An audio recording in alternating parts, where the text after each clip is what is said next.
Hello विद्यार्थी मित्रों, chapter number 9 ધોરણ 12 साइंस में किरण प्रकाश शास्त्र और प्रकाशीय उपकरणों આપણે कंटिन्यू करीए છીએ, જેમાં થિયરીનો છેલ્લો પાર્ટ આપણે આ પાર્ટમાં ધ્યાનમાં લઈશું। ચેપ્ટરનું જે નામ છે કિરણ પ્રકાશ શાસ્ત્ર અને પ્રકાશીય ઉપકરણોમાં આપણે પ્રકાશીય એવા ઉપકરણોમાં બીજું એક પ્રકાશીય ઉપકરણ આજે ધ્યાનમાં લેવાનું છે, જે છે ટેલિસ્કોપ। मित्रों, माइक्रोस्कोप विषयनी माहिती आपणे ध्यानमां लई लीधी। माइक्रोस्कोपनो उपयोग क्यां थाय? सूक्ष्म वस्तुओनुं प्रतिबिंब स्पष्ट रीते निहाळवा माटे आपणे कोनो उपयोग करीए छीए? माइक्रोस्कोपनो उपयोग करीए छीए। आपणे आजे जे शीखवानुं छे, जेना विशेनी माहिती ध्यानमां लेवानी छे, ते छे टेलिस्कोप। तो खास हेडिंग आपी राखीए आपणे, प्रकाशीय उपकरण एवुं कयुं? टेलिस्कोप।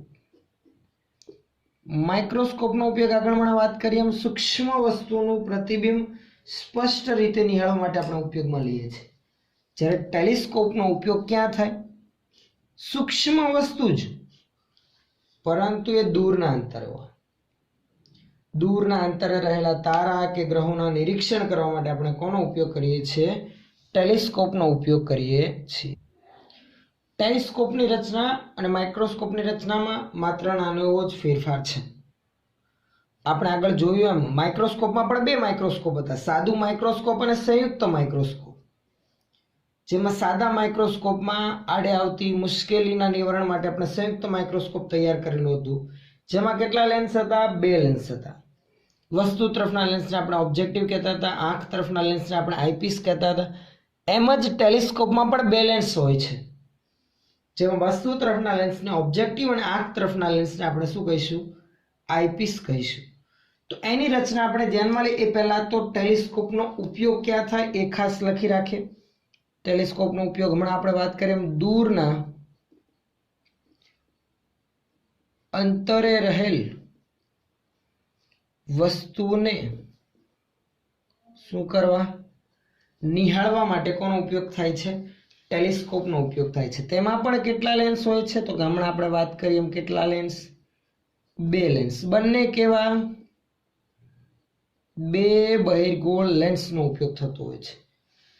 એક લેન્સને આપણે શું કહીશું? જે વસ્તુ તરફ હશે તેને ઓબ્જેક્ટિવ કહીશું, અને બીજો જે લેન્સ આંખ તરફ હશે તેને આપણે શું કહીશું? આઈપીસ કહીશું। પણ બંને બહિર્ગોળ લેન્સમાં એક ફેરફાર હોય છે। તમે આગળ માઇક્રોસ્કોપના કિસ્સામાં ધ્યાનમાં લીધી માહિતી, તો તમે ત્યાં જોયું હશે કે જે વસ્તુ તરફનો લેન્સ હતો એટલે કે ઓબ્જેક્ટિવ તે નાની સાઇઝનો હતો, જ્યારે આંખ તરફનો લેન્સ પ્રમાણમાં મોટી સાઇઝનો હતો। એટલે કે આઈપીસ મોટો વ્યાસ ધરાવતું હતું। શેમાં? માઇક્રોસ્કોપમાં। જ્યારે અહીંયા ઊંધું છે। ટેલિસ્કોપના કિસ્સામાં દૂરના અંતરે રહેલી વસ્તુમાંથી આવતા વધુને વધુ પ્રકાશના કિરણો અંદર પ્રવેશી શકે પ્રતિબિંબ રચવા માટે। આ કારણોથી જે વસ્તુ તરફનો ઓબ્જેક્ટિવ લેન્સ હોય તેનો વ્યાસ પ્રમાણમાં કેવો હોય?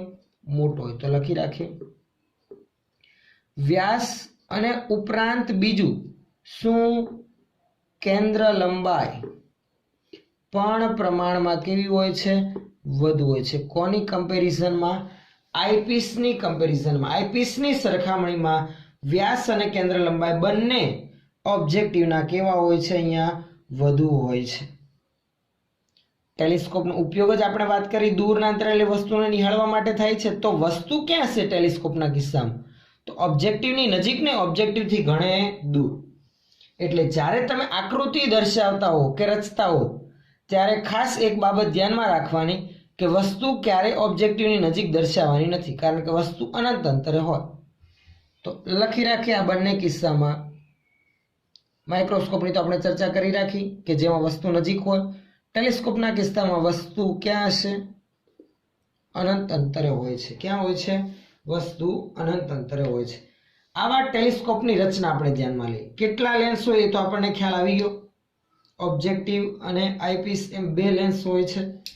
બે લેન્સમાં ફેરફાર એક એટલો છે, ઓબ્જેક્ટિવ જે વસ્તુ તરફનો લેન્સ હશે તેનો વ્યાસ અને કેન્દ્ર લંબાઈ આપણે વધુ રાખવાના છે, અને આઈપીસનો વ્યાસ અને કેન્દ્ર લંબાઈ પ્રમાણમાં ઓબ્જેક્ટિવની સરખામણીમાં કેવા રાખવાના?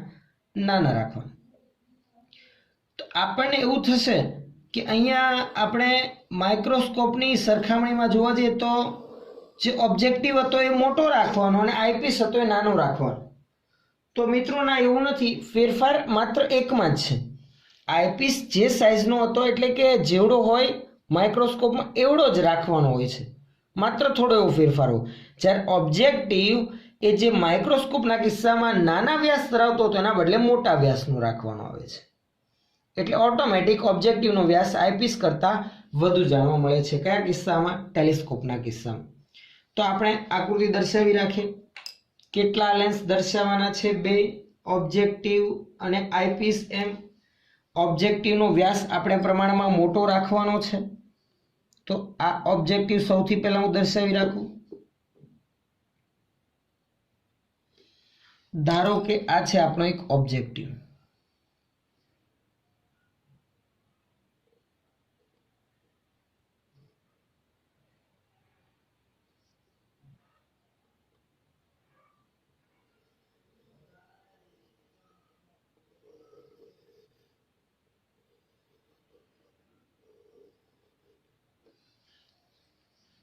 ઓબ્જેક્ટિવ લેન્સ આપણે દર્શાવી રહ્યા છીએ કે જેનો વ્યાસ પ્રમાણમાં વધુ છે.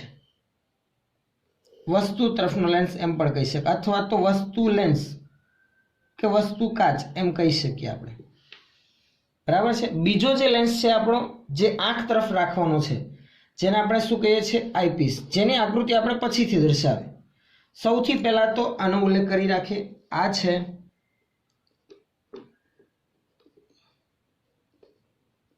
ઓબ્જેક્ટિવ એટલે કે વસ્તુ કાચ, જેની કેન્દ્ર લંબાઈ FO જેટલી હશે. વસ્તુ છે આપણી અનંત અંતરે. એટલે હવે કઈ રીતે પ્રતિબિંબ રચવું, કઈ રીતે આકૃતિમાં તેને દર્શાવવું, જરાક ધ્યાન આપજો. જો વસ્તુ ખૂબ જ દૂર હોય તો વસ્તુમાંથી આવતા પ્રકાશના કિરણો સમાંતર હોય. સીધી જ વાત છે. તમે આપણે ધ્યાનમાં લઈ, ધારો કે લેન્સ આપણો એકદમ અહીંયા રાખેલો છે, આટલી સાઈઝનો છે અને દૂરના અંતરે વસ્તુ છે, તો ત્યાંથી આવતા પ્રકાશના કિરણો લગભગ એકબીજાને કેવા હશે? સમાંતર હશે. અને એક વસ્તુ એ પણ આપણને ખ્યાલ છે કે જો વસ્તુ ખૂબ જ દૂર હોય એટલે કે અનંત અંતરે હોય તો પ્રતિબિંબ ક્યાં રચાય? લેન્સના ફોકલ પ્લેન પર, એટલે કે તેના મુખ્ય કેન્દ્ર પર રચાય. ખ્યાલ આવે છે? તો એ પ્રમાણે આપણે આકૃતિ તરફ આપણે આગળ વધીએ. તો સૌથી પહેલા તો સમાંતર કિરણો જે અનંત અંતરેલી વસ્તુમાંથી આવે છે તે દર્શાવી રાખીએ. એવા સમાંતર કિરણો ધારો કે 2 આપાત થાય છે તેમ આપણે ધ્યાનમાં લઈએ. એકબીજાને સમાંતર દૂરના અંતરેથી આવે છે વસ્તુમાંથી. એક આપાત થાય છે ધારો કે ઓપ્ટિકલ કેન્દ્ર પર, કે જે વિચલન પામ્યા વગર સીધે સીધું આગળ વધશે. અને બીજું કંઈક આ પોઝિશન પર આપાત થાય છે કે જે વક્રીભવન અનુભવશે. વક્રીભવન અનુભવતા અક્ષ તરફ નમશે અને આ જે એક પ્રકાશનું કિરણ ઓપ્ટિકલ કેન્દ્રમાંથી આપણે આપાત કરેલું હતું તેની સાથે ક્યાંક છેદશે, જ્યાં અનંત અંતરેલી વસ્તુનું પ્રતિબિંબ રચાશે. આપણને ખ્યાલ છે વસ્તુ અનંત અંતરે હોવાથી પ્રતિબિંબ ક્યાં રચાશે? ઓબ્જેક્ટિવના ફોકલ પ્લેન પર, એટલે કે ઓબ્જેક્ટિવની કેન્દ્ર લંબાઈ જેટલા અંતરે પ્રતિબિંબ વાસ્તવિક મળશે, પ્રમાણમાં નાનું મળશે અને ઉલટું આપણને મળવાનું છે. તો એ પ્રતિબિંબ ખાસ રચી રાખીએ આપણે. જે સમાંતર આવતું હતું પ્રકાશનું કિરણ એને હું થોડુંક આગળ લંબાવું છું. અને બીજું એક પ્રકાશનું કિરણ કે જે આપણે અહીંયા પ્રતિબિંબ રચશે તેને આપણે દર્શાવી રાખીએ.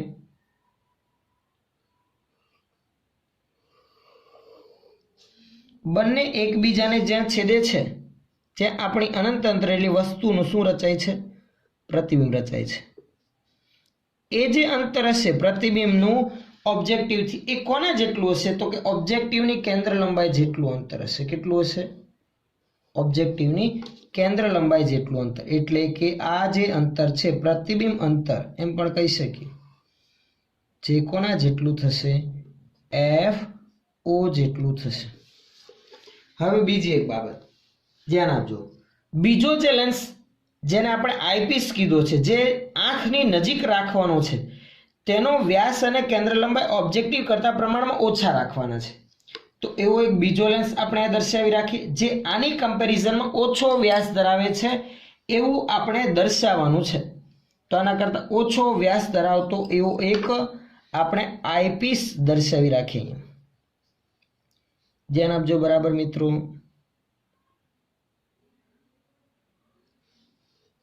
આપણે એક આઈપીસ લેન્સ દર્શાવી રાખીએ કે જેનો વ્યાસ અને કેન્દ્ર લંબાઈ ઓબ્જેક્ટિવ કરતા પ્રમાણમાં કેવી છે? ઓછી છે.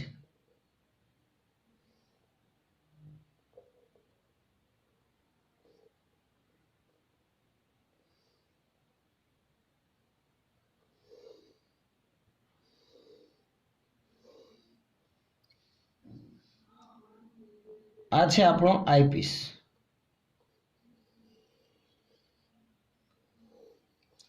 જોઈ શકો છો તમે તેનો વ્યાસ ઓબ્જેક્ટિવ કરતા પ્રમાણમાં નાનો છે. લખી રાખે અહીંયા. આ છે આપણો કયો લેન્સ? આઈપીસ. આંખની તરફનો લેન્સ જેની કેન્દ્ર લંબાઈને આપણે FE વડે દર્શાવીશું. જે પ્રકાશના કિરણો ઓબ્જેક્ટિવ દ્વારા વક્રીભવન પામીને જ્યાં પ્રતિબિંબ રચતા હતા જેને આપણે દર્શાવી રાખીએ AB. ધારો કે તેની ઊંચાઈ છે કેટલી? h જેટલી. h જેટલી ઊંચાઈનું જે પ્રતિબિંબ AB રચતા હતા, જે વસ્તુ અનંત અંતરે હતી તેના માટે આ અહીંયા અનંત અંતરે રહેલી આપણી વસ્તુ. હવે આઈપીસ માટે ઓબ્જેક્ટિવ દ્વારા રચાયેલું વાસ્તવિક અને ઉલટું પ્રતિબિંબ એ વસ્તુ તરીકે વર્તશે, આભાસી વસ્તુ તરીકે વર્તશે. પણ આઈપીસ નું કામ કોના જેવું હોય મિત્રો? સાદા માઇક્રોસ્કોપ જેવું. સાદા માઇક્રોસ્કોપના કિસ્સામાં શું હોય? જે બહિર્ગોળ લેન્સ સાદા માઇક્રોસ્કોપના કિસ્સામાં આપણે ધ્યાનમાં લીધો હોય એ માત્ર વસ્તુનું ચત્તું અને આભાસી પ્રતિબિંબ મોટું કરીને આપણને આપે છે. તો આ જે પ્રતિબિંબ રચાયું વાસ્તવિક પ્રતિબિંબ ઓબ્જેક્ટિવ દ્વારા એ આપણે આઈપીસની કેન્દ્ર લંબાઈ જેટલા અથવા તો તેનાથી થોડાક ઓછા અંતરે રાખીએ તો જે પોઝિશનમાં છે તેની તે જ પોઝિશનમાં તેનું મોટું અને આપણને આભાસી પ્રતિબિંબ રચીને આપે. તો આઈપીસ નું કામ જ સાદા માઇક્રોસ્કોપ જેવું છે. આથી આપણે શું કરીશું? આ આઈપીસ લેન્સની સ્થાનમાં એ રીતે ફેરફાર કરીશું કે જેથી ઓબ્જેક્ટિવ દ્વારા રચાતું પ્રતિબિંબ આઈપીસની કેન્દ્ર લંબાઈ કરતાં થોડાક ઓછા અંતરે અથવા તો કેન્દ્ર લંબાઈ જેટલા અંતરે રચાય. ધારો કે અંતર લગભગ FE અથવા FE કરતાં સહેજ ઓછું છે. તો હવે આઈપીસ માટે તો આ આભાસી વસ્તુ તરીકે વર્તશે AB, જેનું પ્રતિબિંબ રચવાનું છે. આપણે એના પ્રતિબિંબને રચવા માટે આપણે અમુક પ્રકાશના કિરણો ધ્યાનમાં લઈએ. એક તો આ બે પ્રકાશના કિરણો જે વક્રીભવન પામીને આગળ વધશે એટલે કે આપણી આંખમાં જશે. એક નાની એવી આકૃતિ આપણે અહીંયા આંખની દર્શાવી રાખીએ. અહીંયાથી આપણે એ વસ્તુનું પ્રતિબિંબ નિહાળતા હોઈશું. સમજજો બરાબર, ધ્યાન આપજો બરાબર ખાસ. એક પ્રકાશનું કિરણ ધારો કે વસ્તુની ટોચમાંથી જાય છે તેમ આપણે ધ્યાનમાં લઈએ, જે ઓપ્ટિકલ કેન્દ્રમાંથી પસાર થાય છે. અને જો ઓપ્ટિકલ કેન્દ્રમાંથી પસાર થતું હોય તો વક્રીભવન પામ્યા વગર સીધું આગળ વધશે. બીજા જે પ્રકાશના કિરણો આપણે ધ્યાનમાં લીધા હતા તે જે આંખમાં જતા તેને આપણે પાછળની તરફ લંબાવીએ. જ્યાં છેદ છે ત્યાં શું રચશે? વસ્તુનું પ્રતિબિંબ. અહીંયા આપણું પ્રતિબિંબ રચાશે.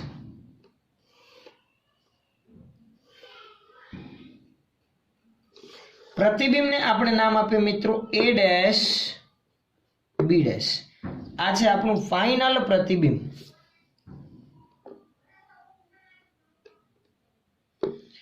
જરાક ધ્યાન આપજો.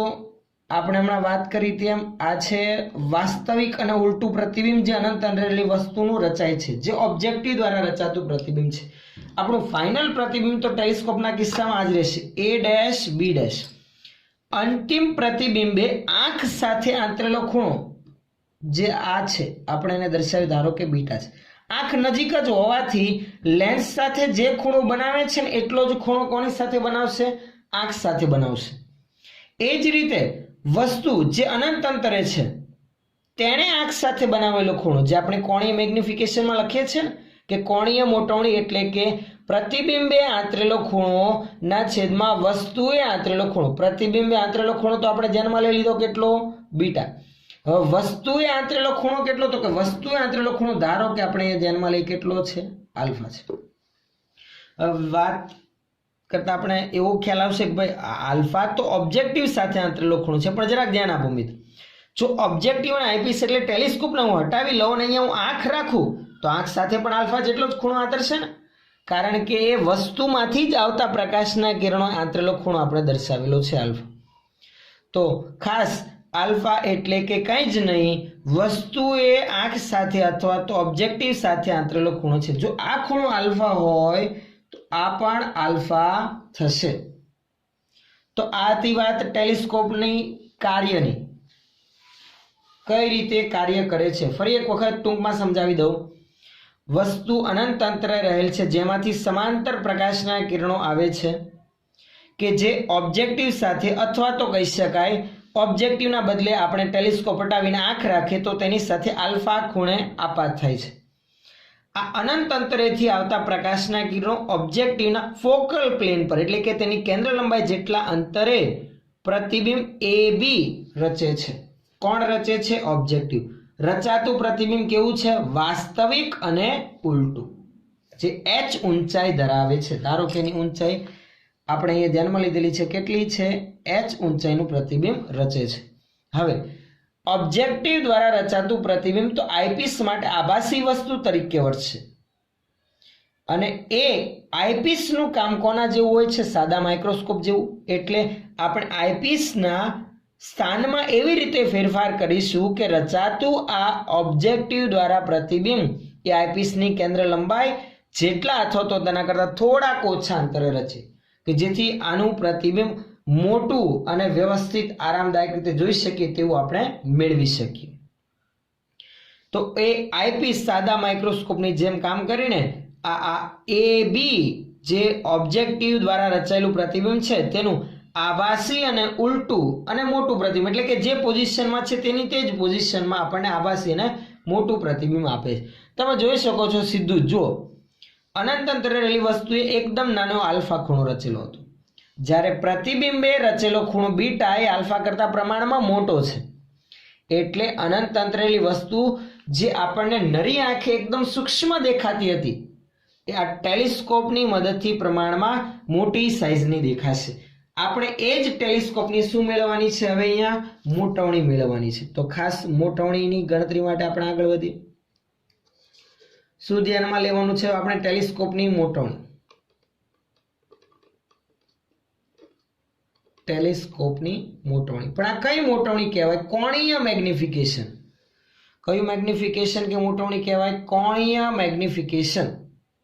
હવે કોણીય મોટવણી આપણે મેળવી છે તો એનું સમીકરણ શું હતું? તો સમીકરણ હતું આવું, આગળ આપણે વાત કરીએ એમ, પ્રતિબિંબે આંતરેલો ખૂણો એટલે કે બીટા ના છેદમાં વસ્તુએ આંતરેલો ખૂણો.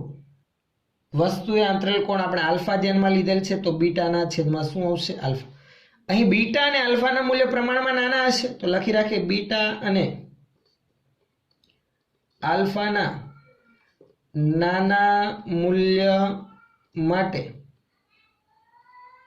આપણે શું લઈ શકીએ?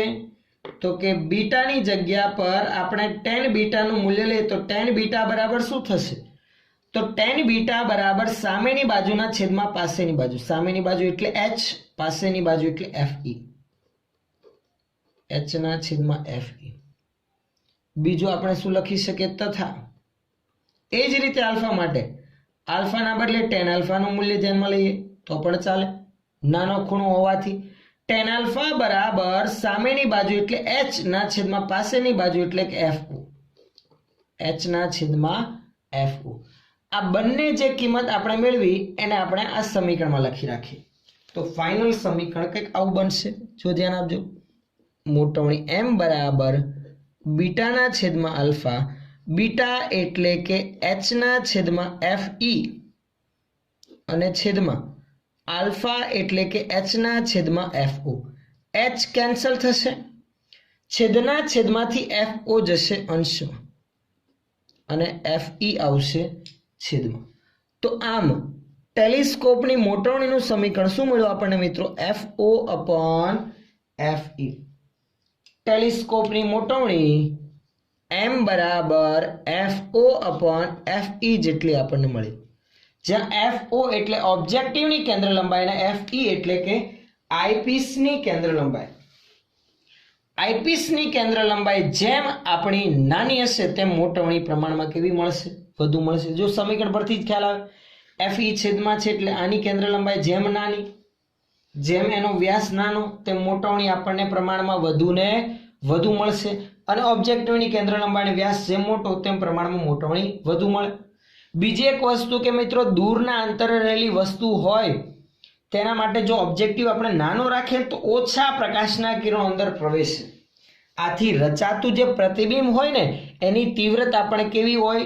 ઓછી રચાય. એટલે આછું પાતળું પ્રતિબિંબ રચાય. આપણે જોઈ શકીએ પણ પ્રમાણમાં એની તીવ્રતા ઓછી હોય છે, એટલે આપણને સ્પષ્ટ જોઈ શકાય નહીં એવું પ્રતિબિંબ રચાય. આ કારણોથી જ ઓબ્જેક્ટિવનો વ્યાસ પ્રમાણમાં કેવો રાખવામાં આવતો હોય છે? મોટો રાખવામાં આવતો હોય છે. તમે જોઈ શકો છો અહીંયા જે અનંત અંતરે રહેલી વસ્તુ હતી તેનું પ્રતિબિંબ ઉલટું મળ્યું. તો આ ટેલિસ્કોપ માં પ્રતિબિંબને ચત્તું કરવા માટે એક વધારાની લેન્સની જોડ પણ રાખવામાં આવે છે. ટેરેસ્ટ્રીયલ ટેલિસ્કોપમાં આવા ઇન્વર્ટિંગ લેન્સની એક વધારાની જોડ હોય જે રચાતા ઉલટા પ્રતિબિંબને કેવું કરીને આપણને આપે? માત્ર ચત્તું કરીને આપે છે. આ જે ઓબ્જેક્ટિવ લેન્સ અને આઈપીસ લેન્સ વચ્ચેનું જે અંતર છે FO પ્લસ FE, એને શું કહેવામાં આવે છે? ટેલિસ્કોપની શું કહેવાય? ટ્યુબ લંબાઈ. L બરાબર FO પ્લસ FE. ટેલિસ્કોપની ટ્યુબ લંબાઈ એટલે કે ઓબ્જેક્ટિવની કેન્દ્ર લંબાઈ અને આઈપીસની કેન્દ્ર લંબાઈનો સરવાળો. તો આ હતી વાત ટેલિસ્કોપ દ્વારા રચાતા પ્રતિબિંબની તેની મોટવણી. હવે ટેલિસ્કોપમાં આડે આવતી મુશ્કેલી, ધ્યાનમાં રાખવા જેવી બાબત, એની આપણે ચર્ચા આગળ વધારીએ. ટેલિસ્કોપમાં એસ્ટ્રોનોમિકલ ટેલિસ્કોપ એટલે કે અવકાશમાં દૂરના અંતરેલા ગ્રહો કે તારાઓના નિરીક્ષણ માટે વપરાતા ટેલિસ્કોપ માટે બે અગત્યની બાબત ધ્યાનમાં લેવા જેવી છે. એટલે કે એસ્ટ્રોનોમિકલ ટેલિસ્કોપ ગમે તે હોય તેના માટે આ બે બાબત ખૂબ જ અગત્યની ધ્યાનમાં લેવા જેવી છે. એક છે તેની પ્રકાશ પ્રવેશ ક્ષમતા અને બીજી છે તેની વિભેદન શક્તિ. નોંધી રાખીએ આપણે ખાસ પહેલા એસ્ટ્રોનોમિકલ ટેલિસ્કોપની બે અગત્યની બાબત કે જેના પર ખાસ ધ્યાન રાખવું જરૂરી છે. જેમાંની એક કે તેની પ્રકાશ પ્રવેશ ક્ષમતા. હમણાં આપણે વાત કરીએ વધુમાં વધુ હોય તો પ્રતિબિંબ વધુને વધુ સ્પષ્ટ અને વધુ તીવ્રતા વાળું મેળવી શકીએ. અને બીજી જે બાબત છે એ છે તેની વિભેદન શક્તિ. પ્રકાશ પ્રવેશ ક્ષમતા એ વધુમાં વધુ ક્યારે મેળવી શકાય? તો હમણાં આપણે વાત કરીએ ઓબ્જેક્ટિવનો વ્યાસ પ્રમાણમાં મોટો રાખીએ તો પ્રકાશ પ્રવેશ ક્ષમતા એ ઓબ્જેક્ટિવના વ્યાસના કેવા પ્રમાણમાં હોય? સમપ્રમાણમાં હોય. અને વિભેદન શક્તિ એટલે શું? તો મિત્રો વિભેદન શક્તિ એટલે કે કંઈ જ નહીં, દૂરના અંતરે જે રહેલા તારાઓ કે ગ્રહો હોય જે નરી આંખે આપણને એકદમ નજીક નજીક દેખાતા હોય, લગભગ ઘણા કિસ્સામાં તો એવું થતું હોય કે બે અલગ અલગના બદલે એક જ દેખાતા હોય, એને છૂટા પાડવાની ક્ષમતા કે એને સ્પષ્ટ અલગ અલગ જોઈ શકવાની ક્ષમતાને શું કહેવામાં આવે? વિભેદન શક્તિ. એ વિભેદન શક્તિ પણ કોના પર આધારિત છે? તો કે ઓબ્જેક્ટિવના વ્યાસના મૂલ્ય પર આધારિત છે. જેમ વ્યાસ મોટો, વધુ ને વધુ પ્રકાશના કિરણો પ્રવેશે તેમ રચાતા પ્રતિબિંબમાં પણ આપણે બે પ્રતિબિંબો નજીક રહેલી વસ્તુના સ્પષ્ટ અલગ જોઈ શકીએ. એટલે એ પણ ઓબ્જેક્ટિવના વ્યાસ પર આધારિત છે.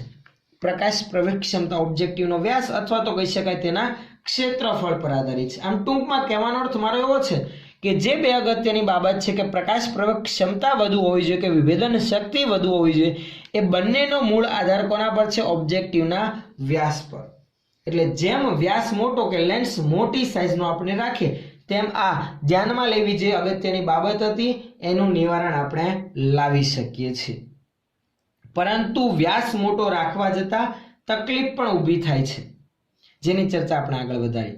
પણ બીજી એક બાબત એ કે ભાઈ સૌથી મોટું ટેલિસ્કોપ છે કે જે યુએસએ નું સૌથી મોટું ટેલિસ્કોપ જે વિસ્કોન્સિન ખાતે યર્કર વેધશાળામાં છે. તમે જોશો તો ટેક્સ્ટ બુકમાં તમને આવું અમુક જાણવાલાયક અગત્યની બાબતો આપેલી છે કે યુએસએ માં રહેલું આવું પરાવર્તન તો ના કહેવાય, વક્રીભવન આધારિત રચાતા પ્રતિબિંબ એ ટેલિસ્કોપને આપણે એસ્ટ્રોનોમિકલ ટેલિસ્કોપ કહીએ છીએ. મિત્રો આમાં તમે જોશો તો રિફ્રેક્ટિંગ ટેલિસ્કોપ કહેવાય. રિફ્રેક્ટિંગ એટલે શું?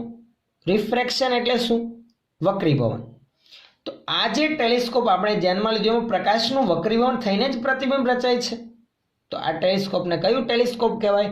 રિફ્રેક્ટિંગ ટેલિસ્કોપ. આ રિફ્રેક્ટિંગ ટેલિસ્કોપ એટલે કે એસ્ટ્રોનોમિકલ ટેલિસ્કોપ જે યુએસએમાં એની એક વેધશાળા કે જેમાં મોટા મોટી સાઇઝનું યુએસએનું મોટા મોટું એ રિફ્રેક્ટિંગ ટેલિસ્કોપ રહેલું છે, તેનો વ્યાસ પ્રમાણમાં મિત્રો લગભગ 40 ઇંચ જેવો હોય છે. એટલે આ જે વ્યાસ છે પ્રમાણમાં 40 ઇંચ જેટલી સાઇઝનો ઓબ્જેક્ટિવનો રાખવામાં આવે છે. એ તે સ્થાન ઉપર જે ટેલિસ્કોપ છે તેનો 40 ઇંચનો વ્યાસ એટલે લગભગ 1 મીટર જેટલો વ્યાસ, 1 મીટરની પહોળાઈ ધરાવતો એમ પણ કહી શકાય, અથવા તો વ્યાસ ધરાવતો ઓબ્જેક્ટિવ લેન્સ. હવે 1 મીટર જેટલો વ્યાસ ધરાવતો ઓબ્જેક્ટિવ લેન્સ આપણે ટેલિસ્કોપમાં રાખેલો હોય તો શું થાય? આટલી મોટી સાઇઝના લેન્સનું વજન પણ એટલે કે તેનું દળ પણ પ્રમાણમાં વધુ હોય. તો હવે જે નળીમાં એ ઓબ્જેક્ટિવ લેન્સ રાખેલો હોય તેમાં આગળના જ ઓબ્જેક્ટિવ લેન્સનો વ્યાસ વધુ હોય તો પ્રમાણમાં દળ વધવાના લીધે એ નમી પડવાની શક્યતા ઊભી થાય. કારણ કે જોશો તો અહીંયા એક પ્રકારની ટ્યુબ જ બને છે. જુઓ, આ બંને લેન્સને સમાવતી એક નળી જોવાની છે. તમે જોયેલું જ છે ટેલિસ્કોપ. આ આવી એક પ્રકારની નળી જોવાની છે. તો આટલા મોટા વ્યાસ ધરાવતા ઓબ્જેક્ટિવ વ્યાસ ધરાવતા ટેલિસ્કોપને કઈ હાથથી તો આપણે પકડીને જોઈ ન શકીએ ને પ્રતિબિંબને. તો એના માટે જે સ્ટેન્ડ ગોઠવેલું હોય એ સ્ટેન્ડમાં પણ આગળ લેન્સનું દળ વધુ હોવાથી નમી પડવાની શક્યતા વધી જાય. અને ઉપરાંત બીજી એક મુશ્કેલી એ ઊભી થાય મિત્રો કે લેન્સનો ઉપયોગ કરેલો હોવાથી, પાછું મોટા વ્યાસવાળો વધુ જાડાઈ ધરાવતો લેન્સ હોવાથી એક મુશ્કેલી કઈ આવે કે જે પ્રકાશના કિરણો અનંત અંતરેથી આવે છે એ આ મોટા વ્યાસવાળા ઓબ્જેક્ટિવ લેન્સના કારણે વર્ણ વિપથન અને ગોળીય વિપથનની ખામી ઉદ્ભવે છે. એટલે કે જે પ્રતિબિંબ રચાય તેની આસપાસ અમુક વલયો ઉપરાંત એ પ્રતિબિંબના રંગમાં પણ ફેરફાર થતો હોય છે. આ ખામી આ મોટા વ્યાસ ધરાવતા બહિર્ગોળ લેન્સના કારણે ઉદ્ભવે છે. એટલે એક સમસ્યા દળની છે કે કઈ રીતે એને ગોઠવવું, અને બીજી સમસ્યા વર્ણ વિપથન અને ગોળીય વિપથનની ખામીની છે. એના નિવારણ માટે શું કરવામાં આવે છે? તો કે એના નિવારણ માટે આ બહિર્ગોળ લેન્સના બદલે અરીસાનો ઉપયોગ કરવામાં આવે છે. પહેલા અગત્યની બાબત નોંધી રાખીએ જે આપણે હમણાં ઉલ્લેખ કર્યો એમ કે એક તો આટલા મોટા વ્યાસના લીધે દળ વધે છે. આથી ટેકવવું શું બને છે? મુશ્કેલ બને છે ટેલિસ્કોપને. ઉપરાંત બીજી કઈ ખામી ઉત્પન્ન થાય છે? વર્ણ વિપથન અને બીજી ગોળીય વિપથનની ખામી ઉદ્ભવે છે. મોટા વ્યાસ અને જાડાઈ ધરાવતા બહિર્ગોળ લેન્સનો ઉપયોગ કરવાના લીધે આ બંને ખામી ઉદ્ભવે છે, જેના લીધે પ્રતિબિંબ વધુ સ્પષ્ટ મેળવી શકાતું નથી. પણ એના નિવારણ માટે કે આ દળ અને મોટી સાઇઝનો લેન્સ તૈયાર કરો એટલે વિચારો આટલા મોટા પ્રમાણમાં કાચનો ઉપયોગ થતો હોય તો દળ અને આ ખામી તો ખરી જ, ઉપરાંત તેની કોસ્ટ એટલે કે તેનો રેટ પણ વધી જતો હોય છે. આથી એના એક સોલ્યુશન માટે જો આ બહિર્ગોળ લેન્સના બદલે આપણે અરીસાનો ઉપયોગ કરીએ તો આપણે વજનમાં પણ ઘટાડો થાય, દળમાં પણ ઘટાડો થાય, એટલે ટેકવવું મુશ્કેલ બને નહીં. અને બીજું, અરીસાનો ઉપયોગ કરીએ તો વક્રીભવન નથી થવાનું, તેમાં તો પરાવર્તનના લીધે જ પ્રતિબિંબ રચાવાનું છે. અને પરાવર્તનથી પ્રતિબિંબ રચાતું હોવાના લીધે વર્ણ વિપથન અને ગોળીય વિપથનની ખામી જે ઉદ્ભવે છે લેન્સના કિસ્સામાં એ સીધી જ નાબૂદ થઈ જાય. એટલે ખામી વગરનું આપણે પ્રતિબિંબ મેળવી શકીએ. આથી હમણાં આપણે વાત કરીએ એમ આધુનિક જે અત્યારનું લેટેસ્ટ ટેલિસ્કોપ ધ્યાનમાં લેવાતું હોય તેમાં બહિર્ગોળ એવા અરીસાના બદલે બહિર્ગોળ એવા લેન્સના બદલે કોનો ઉપયોગ થાય છે? અરીસાનો ઉપયોગ થાય છે. આથી આધુનિક ટેલિસ્કોપમાં આવા લેન્સના બદલે કોનો ઉપયોગ થાય છે? અંતર્ગોળ અરીસાનો ઉપયોગ થાય છે, જેથી જે ખામી હતી એ ખામીનું શું થાય છે? નિવારણ થાય છે. આથી રચાતું પ્રતિબિંબ લખી રાખીએ. રચાતું પ્રતિબિંબ એ પરાવર્તનના લીધે રચાતું હોવાથી ખામી રહિત મળે છે. આના ઉપરાંત આપણે વાત કરીએ આ દળવાળી અને ઉપરાંત તેના વજન આધારિત બીજો જે આપણે ભાગ ધ્યાનમાં લીધી કે ભાઈ એનો રેટ પણ વધી જતો હોય, એ બંને ખામીથી આપણે નિવારણ મેળવી શકીએ છીએ જો લેન્સના બદલે કોનો ઉપયોગ કરીએ? અંતર્ગોળ અરીસાનો ઉપયોગ કરીએ. તો આધુનિક જે ટેલિસ્કોપ છે જેમાં અંતર્ગોળ અરીસાનો ઉપયોગ થાય છે તેવા પરાવર્તક ટેલિસ્કોપની આપણે ચર્ચા હવે આગળ વધારી. એટલે આનું નિવારણ એટલે અરીસો, અને અરીસા આધારિત તૈયાર કરેલું ટેલિસ્કોપ એટલે કે કેસેગ્રેનનું ટેલિસ્કોપ, જેને પરાવર્તક ટેલિસ્કોપ પણ કહેવાય, તેના વિશેની ચર્ચા હવે આપણે આગળ વધારીએ.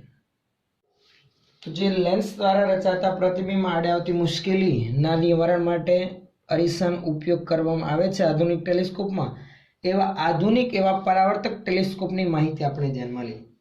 મિત્રો, પરાવર્તક ટેલિસ્કોપની એક આકૃતિ હું દર્શાવી રાખું જેથી તમને વધુ ખ્યાલ આવશે. પરાવર્તક ટેલિસ્કોપમાં ફરક માત્ર એટલો હોય છે કે જે ઓબ્જેક્ટિવ બહિર્ગોળ લેન્સ હતો એના બદલે ઓબ્જેક્ટિવ અંતર્ગોળ અરીસો ઉપયોગમાં લેવાતો હોય છે. એટલે એની રચના કંઈક આ પ્રમાણે હોય. જુઓ, એક નળીવાળા ભાગમાં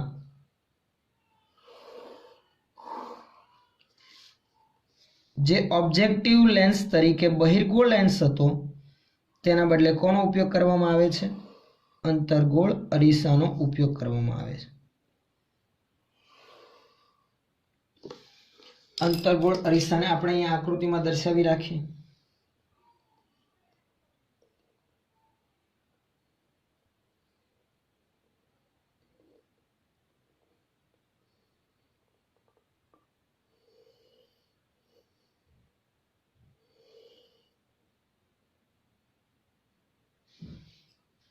અંતર્ગોળ અરીસો આ પાછળની તરફ ચડાવેલ ચાંદીનો ઢોળ, આ ઓબ્જેક્ટિવ અરીસો છે એટલે વસ્તુ તરફનો અરીસો એમ પણ આપણે કહી શકીએ. ક્લિયર ખ્યાલ આવે છે આટલામાં? ચાલો હવે આગળ વધીએ. જે દૂરના અંતરેલી વસ્તુમાંથી પ્રકાશના કિરણો આવે છે તે આની અક્ષને કેવી રીતે હશે? સમાંતર રૂપે આવતા હશે. સમાંતર રૂપે આવતા પ્રકાશના કિરણો અંતર્ગોળ અરીસાની પરાવર્તક સપાટી પરથી શું અનુભવશે? પરાવર્તન અનુભવશે. અને એ પરાવર્તિત કિરણો ક્યાં કેન્દ્રિત થશે? તો કે આમાં મુશ્કેલી બીજી આવતી હતી કે જે પરાવર્તિત કિરણો આ અંતર્ગોળ અરીસા દ્વારા પરાવર્તન પામે છે એ નળીમાં જ એટલે ટેલિસ્કોપની અંદર જ કેન્દ્રિત થતા જોવા મળે છે. તમે જોશો તો જો અહીંયા જ કેન્દ્રિત થાય છે, જો અંદર જ. હવે અંદર જ કેન્દ્રિત થતા હોય તો એ પ્રતિબિંબ નિહાળવા માટે વ્યક્તિને અંદર રહેવું પડે ને. પણ એના નિવારણ માટે આધુનિક ટેલિસ્કોપમાં શું ફેરફાર કરવામાં આવ્યો? તો કે એના નિવારણ માટે માર્ગમાં એક બીજો બહિર્ગોળ એવો ગૌણ અરીસો રાખવામાં આવે છે. જ્યાં પ્રકાશના કિરણો કેન્દ્રિત થતા હતા એને બહાર કેન્દ્રિત કરવા માટે માર્ગમાં એક બીજો બહિર્ગોળ અરીસો રાખવામાં. આ બહિર્ગોળ અરીસો છે.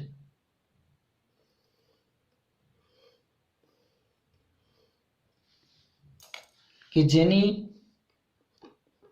ચળકાટ ધરાવતી સપાટી ઉપસેલો ભાગ છે આ પાછળ ચાંદીનો ઢોળ ચડાવેલ છે. તો જે પ્રકાશના કિરણો આ ઓબ્જેક્ટિવ અરીસા પરથી પરાવર્તન પામીને કેન્દ્રિત થતા હતા તેના માર્ગમાં આપણે શું રાખેલો છે? બહિર્ગોળ અરીસો, કે જેના લીધે પ્રકાશના કિરણો હજુ પરાવર્તન અનુભવશે અને ઓબ્જેક્ટિવ અરીસાના મધ્ય ભાગમાં રાખેલા છિદ્ર પાસે કેન્દ્રિત થશે. અહીંયા એક મિત્રો છિદ્ર રાખવામાં આવેલું હોય છે. તો આ ભાગમાં છિદ્ર હોવાથી આપણે એક નાની એવી સ્પેસ રાખી મૂકીએ કે જ્યાં આપણે આંખ રાખવાની હોય છે અને જ્યાં પ્રકાશના કિરણો કેન્દ્રિત થતા હોય ત્યાંથી આપણે નિહાળી શકીએ છીએ. એટલે આપણો આઈપીસ આ સ્થાન પર આવશે. આંખ રાખવાની પોઝિશન અહીંયા આપણો આઈપીસ ગોઠવેલો હોય. આંખ આપણે અહીંયા રાખવાની. આ જે પ્રકાશના કિરણો આવે છે અહીંયા કેન્દ્રિત થશે. અહીંયા આપણે આંખ રાખીને એ દૂરના અંતરે રહેલી વસ્તુનું પ્રતિબિંબ આપણે નિહાળી શકીએ. આ છે આપણો મુખ્ય અરીસો અથવા તો કહેવાય ઓબ્જેક્ટિવ અરીસો, વસ્તુ તરફનો અરીસો. આ છે આપણો ગૌણ અરીસો. ગૌણ અરીસો પ્રમાણમાં કેવો હોય છે? બહિર્ગોળ. જ્યારે ઓબ્જેક્ટિવ અરીસો કે મુખ્ય અરીસો જે છે એ કેવો હોય છે? અંતર્ગોળ હોય છે. આ પ્રકારની ગોઠવણીના લીધે રચાતા પ્રતિબિંબમાં જે મુશ્કેલી આડી આવતી હતી બહિર્ગોળ લેન્સનો ઉપયોગ કરવામાં, કે વર્ણ વિપથન કે ગોળીય વિપથન, એ ખામીનું શું જોવા મળે છે? નિવારણ જોવા મળે છે. અને આ ઉપરાંત તેનું દળ પણ ઘણું ઓછું થઈ જાય છે.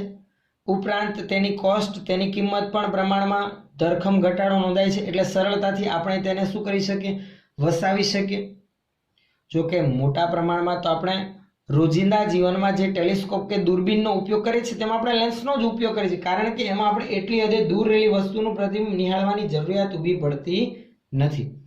પણ આ તો દૂરના અંતરે લેવા તારા કે ગ્રહોના સંશોધનો માટે કે એના વિશેની માહિતી મેળવવા માટે જે આધુનિક ટેલિસ્કોપ પ્રયોગશાળામાં વપરાતા હોય છે તેમાં અત્યારે હાલના તબક્કે આવા અરીસાનો ઉપયોગ કરવામાં આવે છે.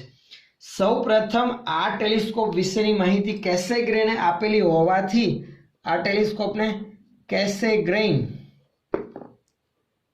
ટેલિસ્કોપ પણ કહેવામાં આવે છે, અથવા તો પરાવર્તક ટેલિસ્કોપ પણ કહેવાય. બીજું શું કહેવાય?